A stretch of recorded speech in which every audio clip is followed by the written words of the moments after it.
Afternoon everyone, Ian from DIY Home Gardening. Start the video only really to show you what this iris looks like before we talk about dividing it in a few weeks' time.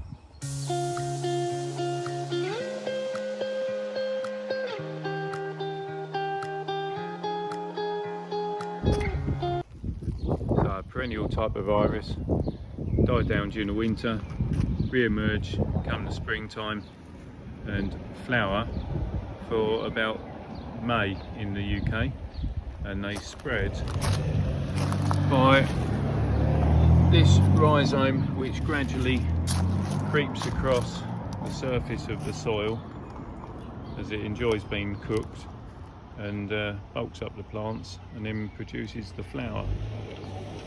So there is really not going to be a peaceful moment out here because it's on the main road. 27th of July, so 7.5 weeks on from start of video.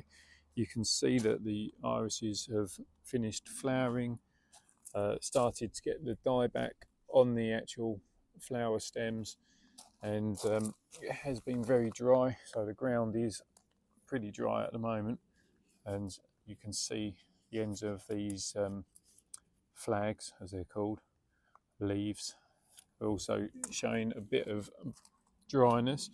But as I say, we're now 7 weeks on from flowering point, so perfect time for doing the lifting, division, propagation, whatever you want to call it, of the irises. So let's get the camera set up.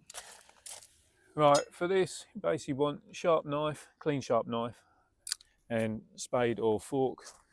Nothing too technical, it's more a case of working out which sections you're going to lift and divide up. I'm going to actually take out these front ones, and then it's sort of good practice to do this probably every 3 to 5 years.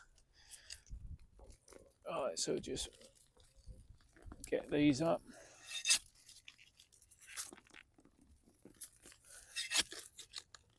And you can see that it's a shallow rooting plant, so it doesn't take a massive amount of effort.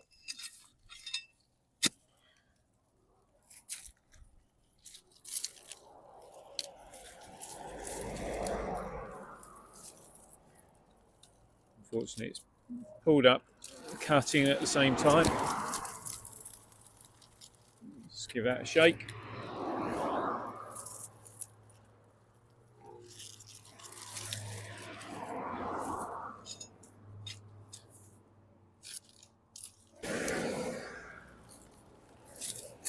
And you can see just how poor this soil is, and they absolutely love it.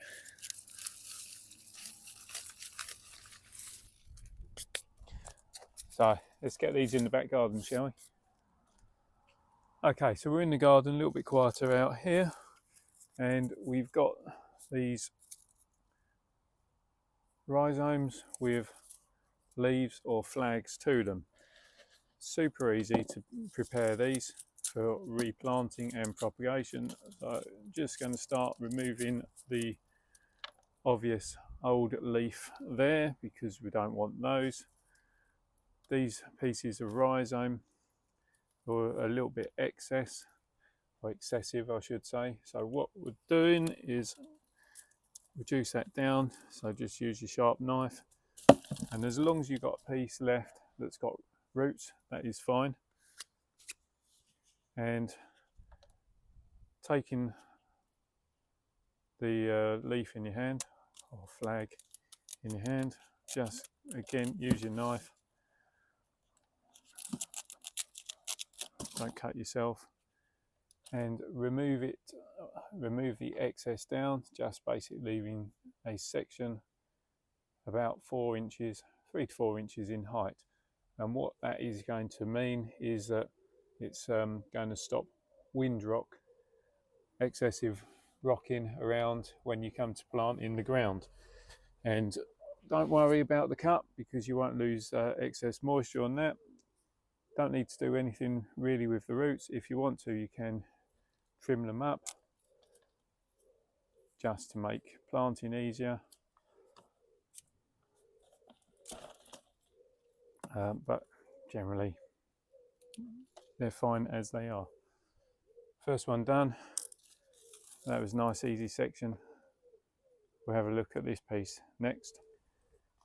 Right, so where we got this piece here, you can see really long piece of tuber with, or rhizome, call it the proper word, really long piece of rhizome with not a lot growing on it.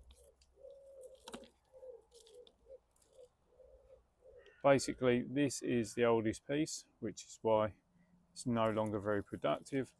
There are some small shoots there, which these will develop. So what I'm going to do is, and this is where we end up doing a good bit of propagation, I'm going to cut this into segments. First segment, remove the excess root. That gives us short piece, 2 viable eyes, as they're called. Then we have a piece that has nothing to it, so that is excess. Then we got this piece with another viable eye to it.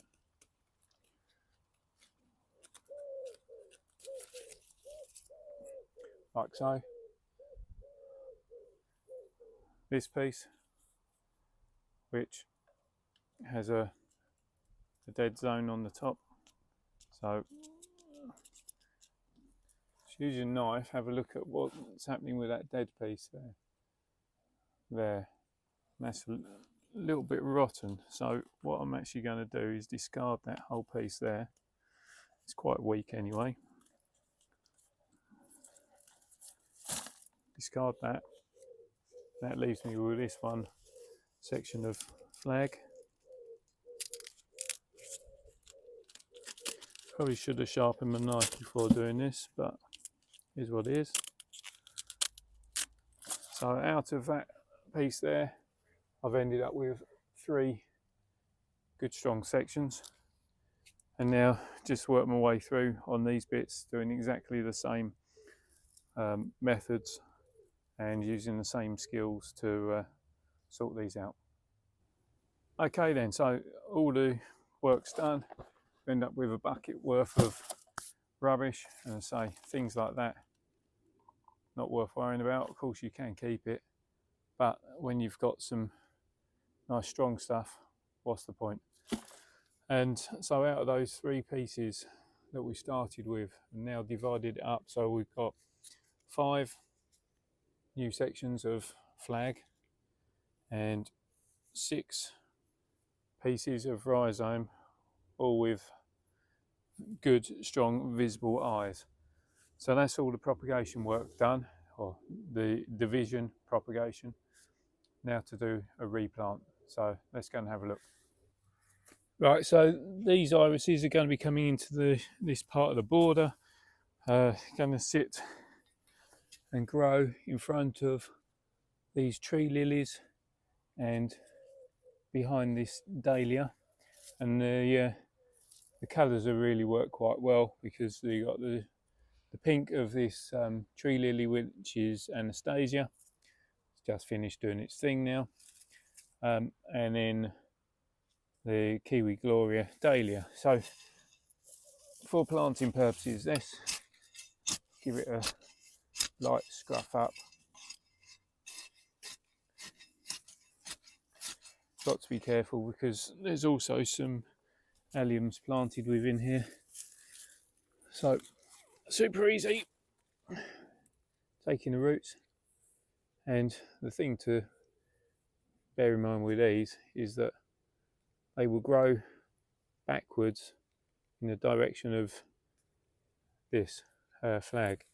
So when we do the planting, we'll start it off, take your roots, and we're going to lay the roots out backwards with the flag piece sitting just level with the finishing height of the soil. Let's see if we can move this back a touch.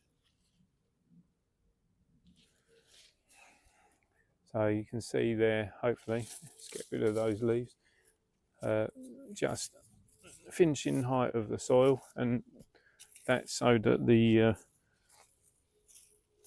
rhizome itself can get nicely cooked by the sun, and it's that's going to induce the flowering. So we'll set these up as the block of 3, just as do any other planting. Odd numbers looks more natural, and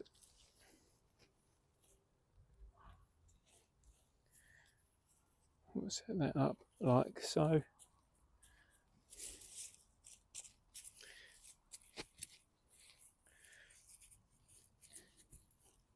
So that's them wedged in, and with the roots tucked behind, they're nice and secure.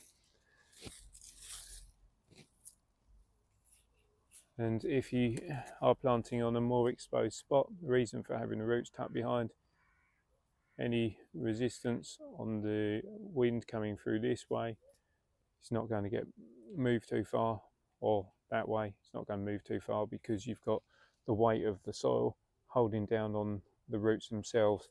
When you've only got inch and a half worth of rhizome sticking out the front, you want to give it good stability. So it's essentially the roots that are anchoring it down behind, give it that fulcrum point. So that's it, just give them a water and job done. The rest of all those pieces, well, I'm going to plant those back out the front, because I know that they do really well out there. And that is as easy as it gets, and that is exactly how to lift, divide, propagate and replant irises, or flag irises to be more specific. So if you've got any questions, then obviously send the questions to me. I always do my best to answer the questions for you. If you've liked the video, then please subscribe to the channel. Don't forget to hit that reminder button so don't miss out on the future videos. And I always say it, but just enjoy yourself, have fun, and perhaps if you get a chance, try planting a few irises yourself. Till next time, bye for now.